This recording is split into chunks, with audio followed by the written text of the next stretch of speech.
17 years after the MCU introduced its very first supervillain, Ironheart has officially named the character. Ironheart's first 3 episodes have been released on Disney+, allowing the MCU story to unfold in a way that has some big ties to the wider franchise. For instance, a big part of Ironheart's Marvel story is the focus on Iron Man's legacy, with Riri Williams looking to become the next Tony Stark. Even beyond Riri, though, Ironheart's cast of characters ties to the Stark legacy in unexpected ways. One of these characters is played by Alden Ehrenreich, who, surprisingly, is linked to one of the MCU's major villains. Ehrenreich plays a character named Joe McGillicuddy, a tech ethicist who buys black market upgrades that Riri uses for her Ironheart suit.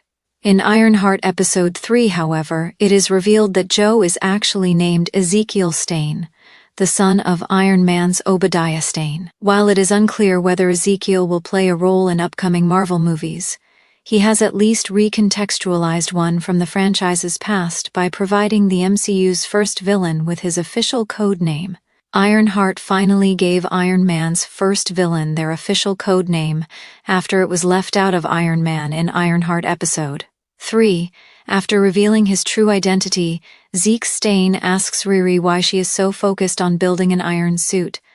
Riri says that it is not because she was a fan of Iron Man, but because her stepfather, Gary, was. This leads Riri to reminisce about the ways in which Gary inspired her to become like Iron Man, leading Zeke to name-drop his father's villain codename for the first time in the MCU. The comic book version of Obadiah Stane goes by the alias Ironmonger after building a suit like Tony Stark's. She should count herself lucky that she had a good role model, as he had an Ironmonger for a father, referencing Marvel Comics. The comic book version of Obadiah Stane goes by the alias Ironmonger after building a suit like Tony Stark's, yet 2008's Iron Man did not give him such a moniker. No MCU project since then has referred to Stane directly as the Ironmonger either, until Ironheart, 17 years later.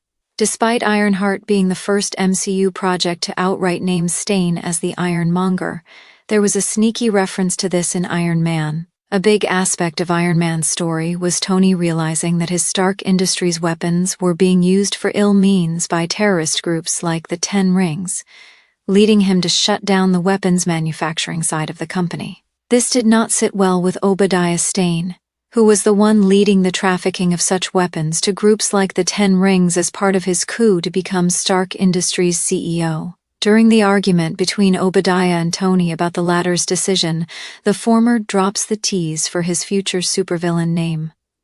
Obadiah argues that the company's weapon manufacturing needs to continue, stating, "That's what we do.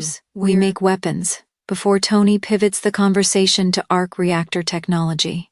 This was a neat hint at what Stane would become, but Zeke's comment in Ironheart is the first time it has been used as a noun for Obadiah's armored suit. Regarding where the name Ironmonger comes from in Marvel Comics, the story is somewhat similar. Obadiah Stane initiated a hostile takeover of Stark Industries using agents called the Chessmen, changed to the Ten Rings in the MCU's Iron Man. After forcing Tony back into alcoholism, Stane bought the company and used the former's designs for the Iron Man armor to create the Ironmonger armor. The name itself has no real origin, but it is emblematic of the differences between old-school Marvel Comics and the state of the MCU in 2008. Superhero comic books have never been ashamed or embarrassed of their, well, superheroic elements, including villain names. Ironmonger was simply a cool name to give a villain of Iron Man, leading Stane to adopt it upon the creation of the eponymous armor. Superhero movies in 2008, though, were a little more careful. Marvel was not the behemoth it is today, meaning it was slightly more reserved about naming a somewhat grounded character as the Ironmonger. Now, 17 years later, Ironheart has changed that, opting for a less tongue-in-cheek reference and embracing the comic's supervillain codename for Obadiah Stane.